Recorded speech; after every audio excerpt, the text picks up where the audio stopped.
बहुत समय पहले की बात है। किसी नगरी में एक युवक रहा करता था। वह युवक बहुत ही शर्मीला था। वह इतना शर्मीला था कि जब भी उसके सामने कोई नया व्यक्ति आ खड़ा होता तो वह उससे बात तक नहीं करता था। यहां तक कि जिन्हें वह जानता था, पहचानता था, उनसे भी बात करने में उसे बहुत शर्म आया करती थी। वह उनसे भी ठीक से बात नहीं कर पाता था और अपनी इस समस्या के कारण वह खुद ही बहुत परेशान रहता था, क्योंकि वह अपने जीवन में कुछ कर ही नहीं पा रहा था। धीरे धीरे समय बीतता गया और समय बीतने के साथ साथ उस युवक की शर्म आने की आदत भी बढ़ती चली गई, जिस कारण वह अत्यधिक निराश रहने लगा, परेशान रहने लगा, चिंतित रहने लगा। उसे यह समझ नहीं आ रहा था कि वह अपनी इस समस्या से किस तरह से छुटकारा पाए। उसके घर वाले भी अब उसकी इस समस्या को लेकर बहुत चिंतित रहने लगे थे। वे सोचते थे इसका क्या होगा, या अपने जीवन में कुछ कर पाएगा भी या नहीं। जब भी वह कहीं पर काम के लिए जाता तो लोग उसके इस सीधेपन का फायदा उठाते, उसे परेशान करते। वह कुछ ज्यादा कह नहीं पाता था, जिस कारण उसे कोई कुछ भी कह देता और वहां से चला जाता। इन्हीं सब कारणों की वजह से उसका मन कहीं भी किसी भी काम में नहीं लगता। वह हर काम को कुछ ही दिनों में छोड़ दिया करता। उसके मन में बहुत कुछ चल रहा था। उसके मन में विचारों के तूफान उठ रहे थे। वह सबसे बहुत कुछ कहना चाहता था, लेकिन अपनी इस आदत के कारण वह किसी से कुछ नहीं कह पा रहा था। वह अंदर ही अंदर घुटता जा रहा था। सारे विचार, सारी बातें उसके मन में ही दबी पड़ी थी, लेकिन कभी भी वह किसी से भी अपने मन की बात नहीं बताता था। जब छोटा सा बच्चा था तब उसे लोग बहुत पसंद करते थे। उसकी इस आदत को भी लोग सराहते थे, लेकिन इसी आदत की वजह से जब वह बड़ा हो गया, युवा हो गया, तो इसी आदत के कारण उसे अपना जीवन जीने में भी अत्यधिक परेशानियां उठानी पड़ रही थी। और वह युवक भी अपनी इस गलती के कारण बहुत परेशान रहता। अपनी इस एक आदत से छुटकारा पाना चाहता था। वह चाहता था कि वह लोगों से अपने मन की बात खुलकर कह पाए। वह जो कुछ करना चाहता है, जो कुछ कहना चाहता है, वह सब से वह खुलकर कह सके, कर सके। लेकिन जब भी कोई दूसरा उसके सामने आता तो उसकी जुबान मानो खुलती ही नहीं। यहां तक कि वह अपने माता पिता के सामने भी ठीक से बात नहीं कर पाता था। केवल उसके कुछ मित्र थे जिनसे वह अपने मन की बात कर पाता था। जब भी वह किसी बात का जवाब देता तो लोग उसकी हंसी उड़ाते, उसका मजाक बनाते। लोग कहते कि आज तो तेरे मुंह में भी जबान आ गई है। यह समस्या दिन ब दिन बढ़ती चली जा रही थी और इस समस्या के कारण अब उसके पिता भी अत्यधिक चिंतित रहने लगे थे। वह चाहते थे कि उनका बेटा भी दूसरों के सामने अपने मन की बात रख सके, लेकिन एक दिन जब अपने उस बेटे को दूसरों के सामने शर्मिंदा होता हुआ देख रहे थे, तभी उन्हें बहुत क्रोध आया और वह अपने बेटे को खरी खोटी सुनाने लगे। उन्होंने उसे इतना डांट दिया कि वह युवा लड़का अत्यधिक क्रोधित हो गया और वहां से बिना कुछ कहे वह वहां से चला गया। शाम हो चुकी थी और अब तक उनका बेटा घर नहीं लौटा था। माता और पिता दोनों बड़े ही चिंतित थे। वे अपने बेटे को वापस घर पर देखना चाहते थे, लेकिन युवा लड़का तो भागते भागते पहाड़ की चोटी पर जा पहुंचा था। वह वहां से नीचे की ओर झांक रहा था और ईश्वर से कह रहा था, हे भगवान, आपने मुझे ऐसा क्यों बनाया? लोग मेरा मजाक उड़ाते हैं, लोग मेरी हंसी उड़ाते हैं। जब मैं इस दुनिया में अपने मन की बात रख ही नहीं सकता, मैं किसी से कुछ कह ही नहीं सकता, तो फिर मैं इस जीवन को जीकर क्या करूंगा? जब भी मैं किसी से कुछ कहने की कोशिश करता हूं तो लोग मेरा मजाक बनाते हैं, मेरी हंसी उड़ाते हैं। यहां तक कि वह मुझसे कुछ भी कहकर चले जाते हैं और मैं उनका जवाब नहीं दे पाता। ऐसा जीवन जीकर मुझे क्या मिलेगा? इसलिए मैं तेरे पास आ रहा हूं। इतना कहकर जैसे ही वह युवक कूदने की तैयारी कर रहा था कि तभी पीछे से आवाज सुनाई पड़ी, बेटा, जान देना तो बहुत आसान है, लेकिन इस जान को तुम वापस नहीं पा सकोगे। जैसे ही यह आवाज उसके कानों में पड़ी, वह पीछे मुड़कर देखने लगा। उसने जैसे ही पीछे मुड़कर देखा, उसने पाया कि एक बौद्ध भिक्षु उसके पीछे खड़े हैं। उन्हें देखकर वह डर सा गया और अपने कदम पीछे खींच लिए और चुपचाप वहां पर खड़ा हो गया। अपनी आदत के कारण वह उनसे कुछ कह नहीं पा रहा था। तभी बौद्ध भिक्षु उस युवक से कहते हैं, बेटा, क्या बात है? आखिर तुम यहां पर क्या कर रहे हो और तुम अपने इस जीवन को क्यों समाप्त करना चाहते हो? यह अनमोल जीवन बहुत कम लोगों को नसीब होता है और तुम्हें यह जीवन व्यर्थ लगता है। इस पर वह युवक कहता है, नहीं नहीं, कुछ नहीं, मैं तो बस यहां पर खड़ा होकर देख रहा था। तभी बौद्ध भिक्षु उस युवक से कहते हैं, बेटा, मैं जानता हूं कि तुम यहां पर क्या करने आए थे। तुम मुझसे कुछ नहीं छुपा सकते, लेकिन मैं चाहता हूं कि तुम अपनी समस्या मुझसे खुद बताओ, तभी मैं उसका समाधान तुम्हें बता पाऊंगा। यदि तुम चाहते हो कि कोई तुम्हारी मदद करे तो उसके लिए पहले तुम्हें ही आगे बढ़ना होगा। यदि तुम चाहते हो कि मैं तुम्हारी समस्या का समाधान करूं तो तुम्हें मुझे अपनी समस्या बतानी होगी, वरना मैं कुछ नहीं कर सकूंगा। उन बौद्ध भिक्षुओं की यह बात सुनकर वह युवक कहता है, नहीं नहीं, मैं ठीक हूं, मैं सच कह रहा हूं। उस युवक की यह बात सुनकर बौद्ध भिक्षु उस युवक से कहते हैं, ठीक है बेटा, यदि तुम नहीं चाहते कि मैं तुम्हारी मदद करूं तो कोई बात नहीं, मैं तुम्हारी बात पर विश्वास कर लेता हूं। लेकिन तुम्हें भी मेरी एक बात पर विश्वास करना चाहिए कि मैं तुम्हारी मदद के लिए ही यहां पर आया हूं। तुम चाहो तो तुम अपनी समस्या मुझे बता सकते हो और मैं तुम्हारी इस समस्या का समाधान भी अवश्य करूंगा। इसका जवाब देते हुए युवक उन बौद्ध भिक्षु से कहता है, नहीं नहीं, मैं ठीक हूं, आप जाइए। इस पर वह बौद्ध भिक्षु उस युवक से कहते हैं, ठीक है बेटा, यदि तुम चाहते हो कि मैं यहां से चला जाऊं तो मैं यहां से चला जाता हूं, लेकिन मेरी एक बात याद रखना, मेरे जाने के बाद मैं तुम्हारी कोई मदद नहीं कर पाऊंगा और हो सकता है कि तुम्हारी मदद के लिए कोई और आगे भी ना आए। इतना कहकर बौद्ध भिक्षु पीछे की ओर मुड़े और अपने मार्ग में आगे बढ़ने लगे। वो युवक वहीं पर खड़ा होकर यह सब देख रहा था। जैसे ही वह कुछ दूर पहुंचे तभी उस युवक ने जोर से आवाज लगाई, हे गुरुदेव, मेरी समस्या बहुत बड़ी है, क्या आप उसका समाधान कर सकेंगे? क्या आप मुझे उसका समाधान दे सकेंगे? यह सुनकर बौद्ध भिक्षु वहीं पर खड़े हो गए। पीछे मुड़कर उन्होंने उस युवक की बात का जवाब देते हुए कहा, बेटा, इस दुनिया में कोई भी ऐसी समस्या नहीं है जिसका कोई समाधान न हो। यदि तुम मुझे अपनी समस्या बताओगे तो मैं उसका समाधान अवश्य करूंगा।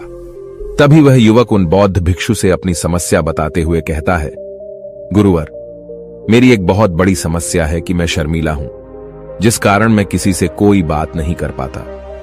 यहां तक कि मैं अपने मन की बात भी किसी को नहीं बता पाता।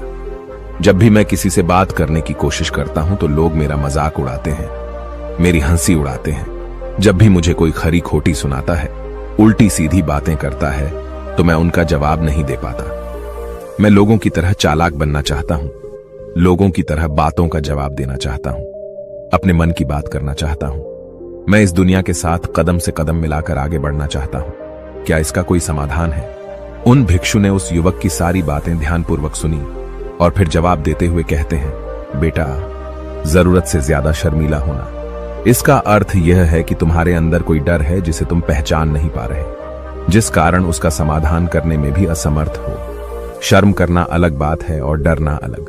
जब हमारे भीतर डर होता है तब हम कहीं भी, किसी से भी कोई भी बात नहीं कर सकते। हमें चारों तरफ केवल डर ही नजर आता है और हम हर जगह से डरते ही रहते हैं, लेकिन इसे शर्माना नहीं कहते। शर्म तो बस एक हद तक तुम्हें चुप रख सकता है। फिर वह बौद्ध भिक्षु उस युवक से कहते हैं, बेटा, तुम सबसे अधिक किससे शर्माते हो? युवक इसका जवाब देते हुए कहता है, गुरुवर, मुझे अपने पिता से बात करने में बहुत शर्म आती है, मैं उनके सामने कुछ बोल ही नहीं पाता। तभी वह बौद्ध भिक्षु उस युवक से कहते हैं, अच्छा, तो यह बताओ, जब तुम अपने पिता से बात कर रहे होते हो या फिर बात करने का प्रयास करते हो तो तुम्हारे मन में कैसे ख्याल आते हैं? युवक इसका जवाब देते हुए कहता है, गुरुवर, जब भी मैं अपने पिता से बात करने का प्रयास करता हूं तो मुझे ऐसा लगता है कि मानो मेरे पिता अभी मुझे डांट देंगे, मुझ पर क्रोध करेंगे, मुझसे या नाराज हो जाएंगे, और कहीं ना कहीं मुझे यह भी लगता है कि मैं कुछ गलत बात ही करूंगा। यहां तक कि मेरे मन में ऐसे भी ख्याल आते हैं कि शायद मेरे पिता मुझसे प्यार ही नहीं करते। परंतु गुरुवर, आप कहते हैं कि शर्म अलग है और डरना अलग बात है, तो क्या कोई ऐसा उपाय है जिससे मुझे डर ही ना हो? क्या कोई ऐसा रास्ता है जिससे मेरे अंदर का यह डर पूरी तरह से समाप्त हो जाए? कृपा करके मुझे इस समस्या का समाधान बताइए। मुझे अपने इस डर से बाहर निकलना है। मुझे लोगों की तरह अपने इस जीवन को खुलकर जीना है। उस युवक की ये सारी बातें सुनकर बौद्ध भिक्षु उस युवक से कहते हैं, जाओ और अपने पिता से कहो कि मुझे कुछ काम करना है और उसके लिए मुझे आपसे कुछ धन चाहिए। यदि तुम उनसे धन मांगने में कामयाब हो गए तो मैं तुम्हें तुम्हारी समस्या का समाधान अवश्य बताऊंगा। वह युवक काफी घबरा गया। उसने उन गुरुवर से कहा, हे गुरुवर, मुझे यह कार्य न दीजिए, मैं उनसे कुछ नहीं कह पाता। उनके सामने तो मेरी बोलती तक बंद हो जाती है। मैं उनसे धन भला कैसे मांगूंगा? यह बात सुनकर बौद्ध भिक्षु उस युवक से कहते हैं, तब तो तुम्हारी समस्या का कोई भी समाधान नहीं है और न ही तुम कभी भी अपने जीवन को खुलकर जी पाओगे। यह बात सुनकर युवक उन भिक्षुओं से कहता है, गुरुवर, ऐसा न कहें, कृपा करके मुझे कोई और कार्य बताइए, कोई ऐसा कार्य जिससे मेरे अंदर का डर पूरी तरह से समाप्त हो जाए, कोई ऐसा समाधान बताइए। इसका जवाब देते हुए वह बौद्ध भिक्षु उस युवक से कहते हैं, बेटा, यदि तुम्हें अपने अंदर के डर को समाप्त करना है तो पहले तुम्हें मेरा यह कार्य करना होगा जो मैंने तुम्हें कहा है। वह युवक घबराकर काफी देर सोच विचार करने के बाद पुण्य गुरुवर से कहता है, ठीक है, यदि आप चाहते हैं कि मैं इस कार्य को करूं तो मैं इसे करने का पूरा प्रयास करूंगा। इतना कहकर वह युवक अपने घर लौट जाता है। जाओ, अपने पिता से पैसे मांग कर लाओ। मैंने पैसे मांग कर लाए। आपने फिर कहा, जाओ, ये पैसे अपने पिता को लौटा कर आओ। मैंने आपके कहे अनुसार बिल्कुल वैसा ही किया और अब आप कह रहे हैं कि मैं आपके लिए एक और काम करूं। नहीं, ये मुझसे नहीं होगा। तभी बौद्ध भिक्षु उस युवक की तरफ देखकर मुस्कुराते हैं और कहते हैं, बेटा, बस यह आखिरी काम है और यह बहुत सरल भी है। तुम जैसे ही इस कार्य को पूरा करोगे, मैं तुम्हें वचन देता हूं कि मैं तुम्हारी समस्या का समाधान तुम्हें अवश्य बताऊंगा। इस पर वह युवक फिर से एक बार सोच विचार करता है और उन बौद्ध भिक्षु से कहता है, ठीक है, लेकिन यह आखिरी काम जो मैं आपके लिए करूंगा, बताइए मुझे क्या करना है। तभी बौद्ध भिक्षु एक मूर्ति निकालकर उस युवक के हाथ में थमा देते हैं। वह मूर्ति दिखने में बहुत ही साधारण सी थी, लेकिन वह बौद्ध भिक्षु उस युवक से कहते हैं, बेटा, तुम्हें इसे बाजार में ले जाना है, इसे बेचना है और इसके बदले में तुम्हें 100 सोने के सिक्के लेकर आने हैं। जब तुम यह करने में सफल हो जाओगे, तभी मैं तुम्हें तुम्हारी समस्या का समाधान तुम्हें बता पाऊंगा। वह युवक उस मूर्ति को अपने हाथ में लेकर बड़े ही गौर से देखता है और उन बौद्ध भिक्षुओं से कहता है, हे गुरुवर, यह तो बड़ी ही साधारण सी मूर्ति लग रही है, मानो मिट्टी की बनाई गई हो। इसके लिए भला 100 सोने के सिक्के मुझे कौन देगा? कहीं आपका माथा फिर तो नहीं गया है? इसके 1 या 2 सोने के सिक्के मिल जाए वही बहुत है, लेकिन इसके लिए 100 सोने के सिक्के कोई नहीं देगा। तभी बौद्ध भिक्षु उस युवक से कहते हैं, बेटा, मैंने जो तुम्हें काम सौंपा है, यदि तुम उसे पूरा करोगे तभी तुम्हें तुम्हारी समस्या का समाधान मिल पाएगा, अन्यथा तुम चाहो तो अपने घर लौट सकते हो। फिर से वही अपने पुराने जीवन में, जहां लोग तुम्हारा मजाक बनाते हैं, लोग तुम्हें डराते हैं, सताते हैं। मैं तुम्हें यहां अपने डर को निकलने में तुम्हारी मदद कर रहा हूं।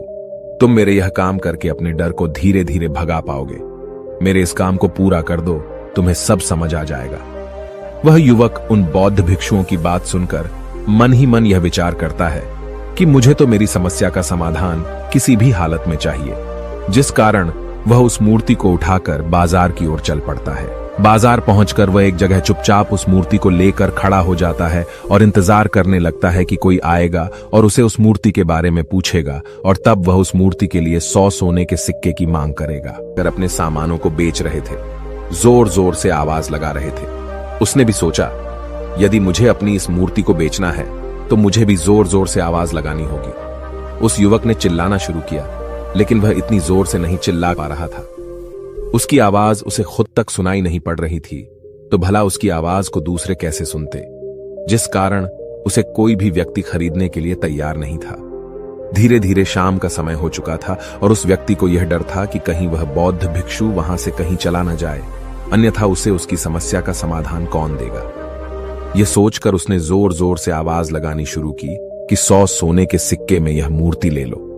उसकी आवाज सुनकर लोग उसके पास आने लगे और उससे यह सवाल करने लगे, इस मूर्ति में ऐसा क्या है जो तुम इसके लिए 100 सोने के सिक्कों मांग रहे हो? इसके अंदर ऐसा कुछ तो खास होगा ही। युवक काफी देर सोच विचार कर उस युवक से कहता है, नहीं नहीं, मुझे कुछ नहीं पता, मैं तो बस यह मूर्ति यहां पर बेचने आया हूं। तभी उसमें से एक युवक उस युवक से कहता है, अगर ऐसी बात है तो इस मूर्ति को कोई नहीं खरीदने वाला।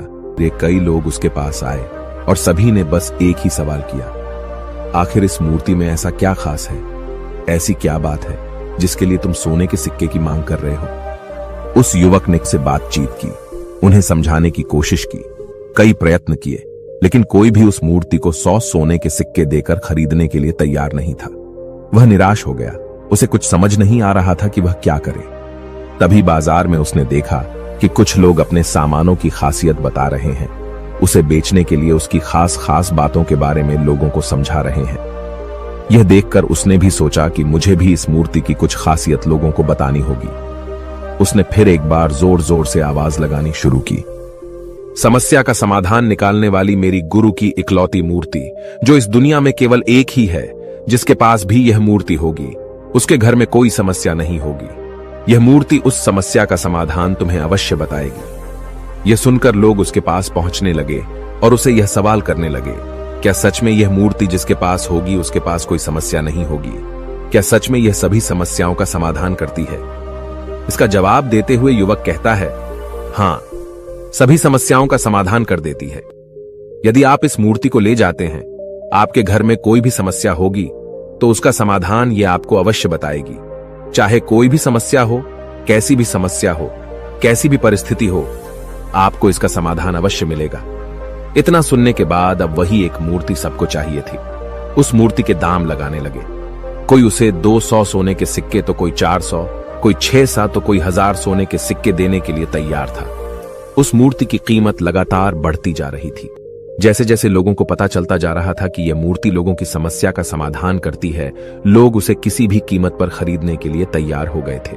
अब वह युवक भी आत्मविश्वास के साथ और जोर से चिल्ला रहा था, लोगों को उस मूर्ति के बारे में समझा रहा था, बता रहा था।